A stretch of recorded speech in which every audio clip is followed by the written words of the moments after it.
समझ नहीं आ रहा अपने सैलरी इंक्रीमेंट का क्या करूं। बेटा इतना क्या सोच रहा है, अपने म्यूचुअल फंड्स के एसआईपी का टॉपअप करा ले। This is the right time. क्या समझ में नहीं आया। बेटा इतना क्या सोच रहा है, अपने म्यूचुअल फंड्स का एसआईपी टॉपअप करा ले। This is the right time. अब समझा।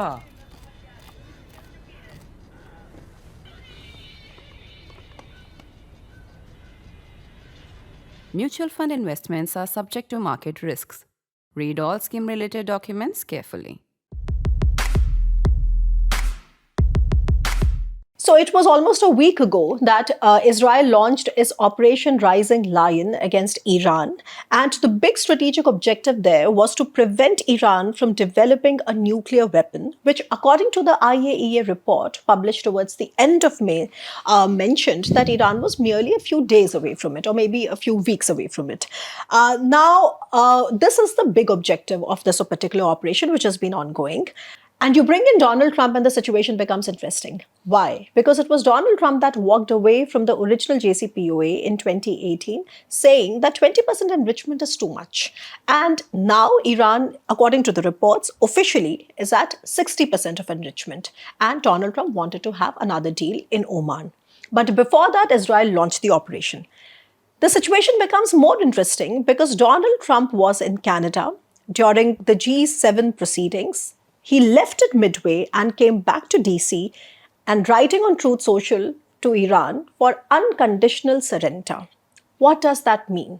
And it was around that time that everybody in the world, particularly the military analysts and the strategic analysts, started discussing this one particular weapon that United States has, which is called the bunker busting bomb, which is a particular kind of ordnance penetration bomb, which is extremely important if Israel has to take out the facilities at Fordo, because those particular nuclear enrichment facilities are 300 feet under the ground. So the question now is whether or not the United States is going to get involved in this war by allowing either itself to drop these bombs or allowing Israel to drop these bombs. But is that simple? And to unpack that, here comes the expert. Ajay, welcome back to the WorldView with Swasti. And as you know, with this primer, somehow it is made to look that for the United States to enter this particular war, it is the tipping point. The tipping point out there is the bomb, the GBU-57. So let's just start with the basics. First of all, what is the GBU-57? Okay, first of all, thank you for having me here. And as you mentioned in your introduction, that this GBU-57, which is basically guided bomb unit number 57, they number them in sequence, is some kind of magic bullet. And why this particular weapon is of interest is it is designed to penetrate earth, concrete, and hit targets buried deep under. It is also called as MOP, Massive Ordnance Penetrator. The bomb weighs 30,000 pounds or approximately 13.5 tons. The interesting part is in 13.5 ton, the explosive is only about 2.5 ton. Much of the work is done by the casing of the bomb, which is special steel alloy. So what happens is it's designed to be dropped from a great height, say 55,000 feet, accelerate, achieve terminal velocity, and using the design of the casing, penetrate into the soil or earth or rocks and go up to a specified height and then explode. Okay. And therein lies the rub. It is assumed, two assumptions are made. Okay. One is that the Fordo site that you mentioned is buried 300 feet under. And the second assumption is that this bomb can penetrate up to about 200 feet. Okay. For the first, we rely on the reports by the international media. For the second, there is only one source, an article published in Air Force magazine. Okay. Although there is a great deal of science behind it, the depth to which a bomb will penetrate depends on the weight of the weapon and also on the speed at which it strikes the surface of the earth. The exact equation is on the screen. There was a study done in 1997 and there was one later done under George Bush Jr. So there's a science behind it, how much a bomb will penetrate, and it depends on the type of surface below. Now, why this bomb becomes interesting is because Israel doesn't have any of those weapons. Israel has bunker busters, but they can only go 20 feet, 25 feet tops. Okay. They need to go 300 feet plus, Right. for which only this weapon has a chance of success. And one hit will not suffice. Say the bomb goes 100, 200, 150 feet. They have to aim at the same DMPI, that is the designated mean point of impact, couple of times for it to reach the halls or the centrifuges which are placed deep buried under the mountains. Right. So now I'll just stop you there because you're throwing in too many technicalities, and let's just unpack them one by one. So the first thing that you said is that while Israel also has the bunker busting bombs, but they are very weak, let's say in common parlance, not as potent as the United States. So why do you think that this GBU 57 capability is so exclusive to the United States?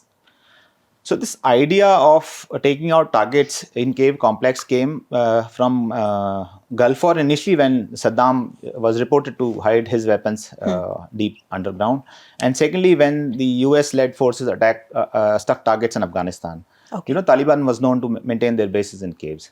So 2003 is where a lot of research happened on this, and then two programs started from there. The one which was more known till now is the MOAB, which is called, they also called it mother of all bombs, which is GBU 53. And very soon in 2007, Russia came out with their own thermobaric weapon, and they call it FOAB, father of all bombs. So no, I'm not joking. This is as a matter of record. Yeah. But these guys can only go up to about 20, 30 feet. Not good enough. And if you are Iran and you are studying very carefully what are the weapons out there, you would create a facility outside the range and reach of a potential weapon that is one day likely to hit you. So they thought about it. They say it's 300 feet. My guess is some of the core facilities could even be 1,000 feet deep. So it's a race actually. The defenders want to defend and the attackers want to attack. So interesting. So there is a mother of all bombs and there's a father of all bombs, and then there is the GBU 57. Is there any other version that has been used in combat so far? You mentioned, and if so, because you mentioned that they've been used earlier, but what has been the impact? There's only one known case of the mother of all bomb, that is GBU 53. It was used against ISIS Khorasan targets in Anchit province in Afghanistan in 2007. Okay. The initial reports claimed 175 dead, which was later revised to 50 dead. And, subsequently the number of dead people who died was revised a couple of times. So the impact is unknown, but the psychological impact of, something that can come crashing through the mountain and hit you is huge. That creates a deterrence factor of its own. Right. And also, now let's just talk about a few scenarios, because I'm sure you must be seeing also the this particular coverage 24/7 almost, whether it's the Indian media or international media. Everybody is talking about this one indispensable weapon that the United States has, and if Israel is serious about taking out the Fordo facilities, they have to sort of get this weapon. Now, if the US were to authorize, of course we don't know, because according to the latest updates from the White House spokesperson, we came to know that Donald Trump has now given 2 weeks to Iran. So we don't know what happens at the end of 2 weeks. But so far, if the US were to authorize the launch of the GBU 57 from a B-2 bomber, and of course I'd like to know about that as well, how would that operational deployment work? I mean, how would it pan out? What are the scenarios? Allow me to zoom out a little bit, before we come to the bomb.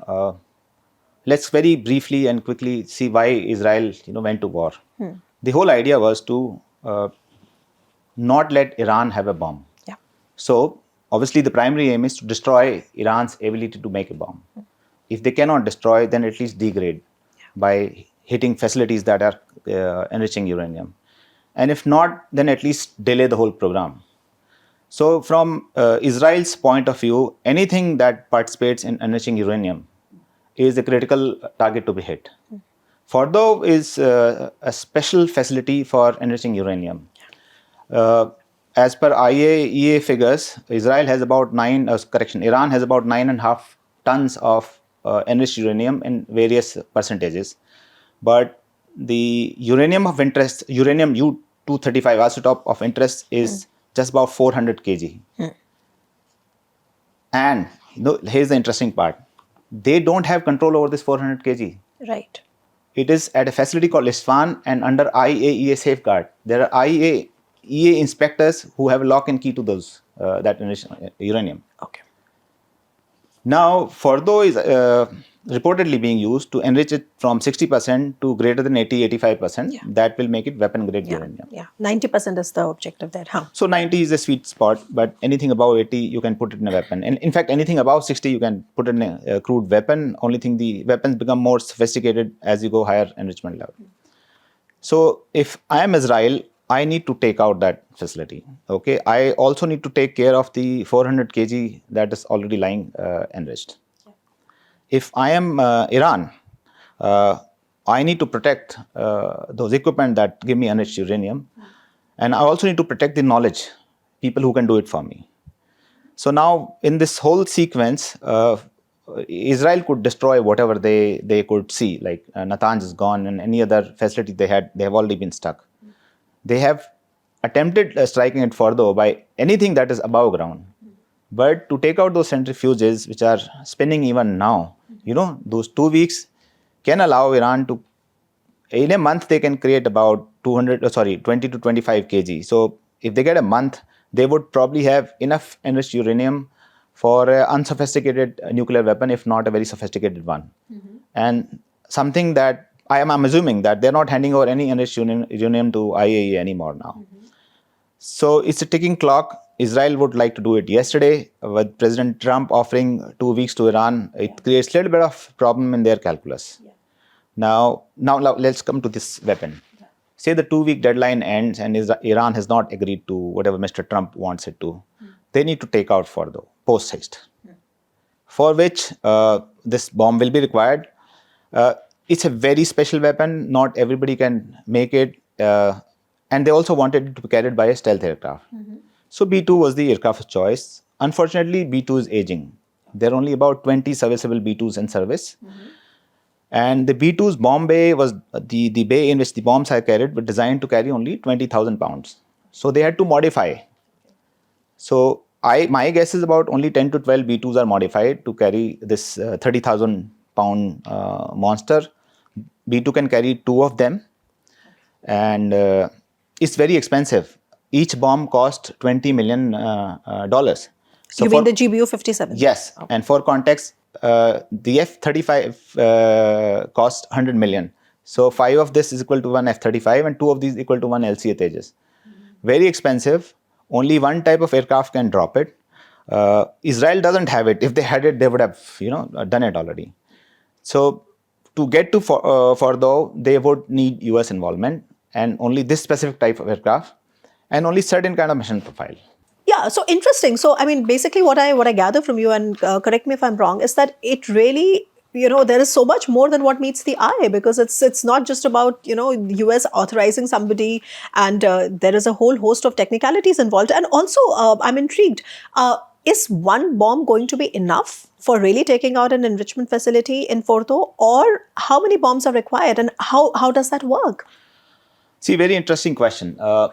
If the whole enrichment was in one single hall, like say this room, and one bomb comes to the roof, everything inside will be destroyed by detonation, by shock waves, and by very high pressure that is created inside. But if it's actually a cave complex, then the pressure gets distributed, and I don't know where those centrifuges are actually located. Probably Iran knows, IAEA knows, and hopefully Israel also knows. So one bomb is definitely not enough. Even to get to 300 feet, they would need to hit more than one weapon at the same point. So they would need successive hits. Now you think of yourself as a B-2 pilot. You're going to strike a target where everybody in the world knows that a B-2 is coming to strike this target. They are prepared. They would be ready with their countermeasures. B-2 cannot go supersonic. B-2 will have to fly, they fly about 0.95 Mach, although it can fly at 55,000 feet. Okay. So the profile is known, and the defenders are very well prepared. It is going to be a very difficult mission. So you mean to say that because the B-2s cannot fly very fast, etc., I mean, they are like more prone to getting shot down by air defenses? Prone in the sense, if Iran doesn't have too many air defenses left, unless they are keeping some in reserve. They don't have any air defense weapon as of now that can seriously threaten B-2s. And also, just a related question to that, Ajay, because, ever since this particular operation has been launched, Israel has achieved complete air superiority over Iranian skies. So in that regard, do you still think that I mean, this particular factor that unless they have some hidden or some, I mean, if that is the case, then how do you then say that Israel has achieved complete air superiority? Because if that is the case, then what is stopping them from going for this option? No, you are right. So, in terms of control of the air, Israel literally controls the air over Iran. They can. Iran has been able to launch its own ballistic missiles and drones and other weapons as such, but they have not been able to deny Israel the freedom of maneuver over their own on air. So, in that sense, see, if air was contested, the US would send a whole lot of other aeroplanes ahead of B2 to suppress their defenses, electronic means and physical, destroying those AD sites, etc. They won't send a B2 just like that. Okay. So they have a reasonable control of the air. So I don't see the B2 will face too much trouble flying in. And just because, we keep using these terms so much, how is air superiority defined in military terminology? So air superiority is a state of play in which the interference from the enemy in conducting your air operations is not prohibitive. That means the enemy can launch a sporadic surface-to-air weapon or their surface-to-surface weapon, but they cannot literally interfere in a manner with your own game plan that it disrupts your plan. So, all right. And now since we are actually, like in this 2-week space where Donald Trump is making up his mind. So, of course, we are building scenarios here. So, what happens if those sites are hit? So once if the again, B2 bomber comes and the GBU-57 is dropped and they're hit. So let's say those missions are launched and they're able to get 5 or 6 hits at the same point. And if they're lucky, the point of impact leads them directly to the hall where the uranium is being enriched. They will take out those centrifuges. They will also take out people who are working there. But they cannot destroy the uranium which has already been enriched. There is a certain amount of U-235 that has been enriched and which is under Iranian control. They will not be able to destroy that. So they can destroy equipment, they can destroy facilities, they cannot destroy, besides this enriched uranium, the knowledge that Iranians have already accrued. So give it some time, maybe 6 months, 1 year, 2 years, they will get another set of centrifuges and start spinning again. All right. So given Iran's ability to resume uranium enrichment for all the obvious reasons that you just helped us understand, what is the strategic utility of striking its nuclear strikes? I mean, now thinking about it from Israel's perspective, I mean, Israel has launched this operation. Israelis are also getting killed in this operation. We have seen this escalation. Probably it's in last many decades, we have not really seen this kind of a war-like situation in the Middle East. So then what is the strategic value? Is the Operation Rising Lion strategic objective not tuned properly? Or is it that they're using this to actually topple the regime? This is, of course, a more geopolitical question, but I just want you to reflect a little bit on this, that what is the strategic value of then striking these facilities? Okay, from purely a military point of view, think of yourself as Israel. If Iran gets a bomb or a couple of bombs, it becomes easier for them to hide those weapons. But it is difficult to hide the facilities that create enriched uranium that will go into a weapon. So as from Israel point of view, they need to completely destroy Iran's ability to enrich uranium that will go into a nuclear weapon. If they cannot destroy, then degrade it significantly, that it take them years to bring it back to the level where they are. And that will lead to delay, if not complete denial. And their secondary thinking is, they punish the current regime so much that any regime that replaces them has no incentive to enrich uranium. They will sue for peace. Let us run our country the way we want it. We want enriched uranium and don't trouble us anymore. Right. That's what the thinking is. Okay. And just because, I was just going through the questions that I prepared, when you were coming. So I remember having this discussion with you that the GBU-57, there is a conventional version of it and there's also a nuclear-tipped version of it. So America also has that. And of course, there's no scene of them using it, but then just for helping us understand. No, there is no nuclear GBU-57. They did create a nuclear weapon, which is B-61-11, so-called massive earth penetrator weapons. They were designed, they were never used. In fact, President Bush Jr. Later signed a decree saying that we don't need to develop them anymore. We will rely on the conventional weapons. Because think of it, use of a nuclear weapon changes the entire game altogether. So there is a nuclear weapon, but I don't think so it will ever be used. Right. And also just to understand US presence, because of course this bomb is more treated like a tipping point, but it is not to then say that US doesn't have presence in the region. US has this biggest base in Qatar. US has about 40 or 46,000 troops there. US has a carrier strike group. US has, aircrafts.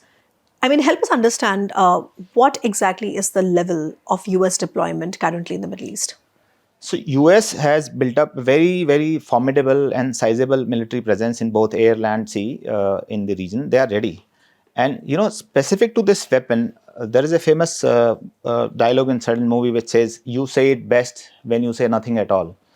So the most effective use of this weapon is if it is not used. It is the threat of use which will incentivize the Iranians to seek honorable face-saving exit formula.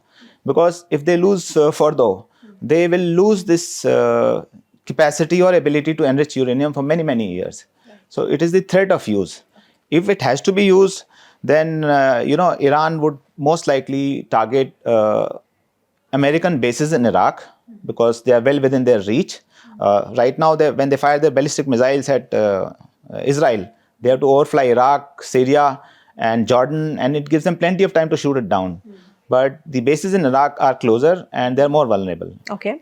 So it's my reading that if US gets involved, drops these weapons, Iran would most likely hit American bases in Iraq, and then the war will escalate. So neither of the two sides want to actually go that far. Well, because, going by how Iran has responded so far, it has not even blocked the Strait of Hormuz that it very easily can, and it's not doing it.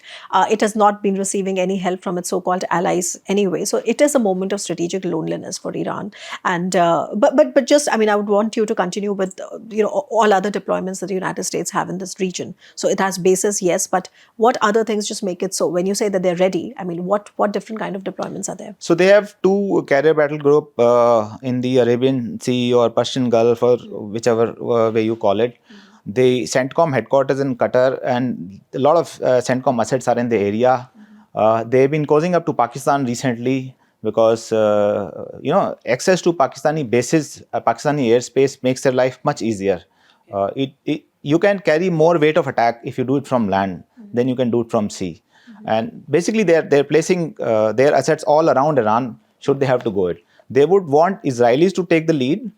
They would probably supply weapons more openly or assets or intelligence more openly to Israelis. They would want Israelis to take the lead. But should Iran target any of the American facilities directly, I think CENTCOM will get involved. Okay. All right. And just before I let you go, just help me understand, because of course you are, ex-Air Force, and we have to sort of discuss this, that how do you think has the Iron Dome's performance been? Because we did see that so many of Iranian missiles have also been able to penetrate, and they have wreaked havoc as well. So those pictures are also very concerning, considering that Iron Dome is considered a kind of a gold standard. So just help us understand that a little bit. See, Iron Dome was designed with the thought that, occasional missiles would come and they would be taken out. No system can handle saturation attack. Okay. And if you look at it, Iron Dome would have done less well if Jordan was not taking, or Jordan or US assets based in Jordan were not taking out about 30-40% of the projectiles headed towards Israel. So projectiles will get through. No system can give you 100% protection.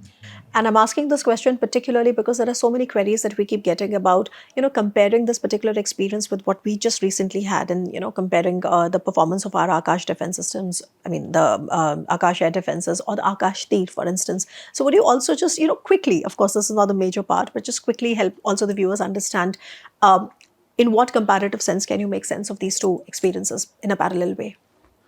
The broad lesson is this, that air defense has a key role to play. Typically, when we plan, we focus on the strikers and the fighters that shoot down other fighters. But this operation of 4 days has told us that even the vintage Shilka gun or L-70 has a crucial role to play. And the more integrated the weapon systems are, the better their performance is. But it does that not have to do with the fact that we were actually not facing that kind of a barrage? I mean, it's also got to do with that kind of a quantification, You're isn't right. it? We did not Yeah. have a saturation strike kind of scenario. The saturation was via the drones, small drones in large numbers. But the saturation strike that Israel is facing is from a large number of and different kinds of surface-to-surface weapons, including the drones. Right. So they're being tested more heavily than we were. All right, Ajay. And just as as we sort of, close the discussion, please also help me sort of crystal gaze a little bit. Where do you see the situation going?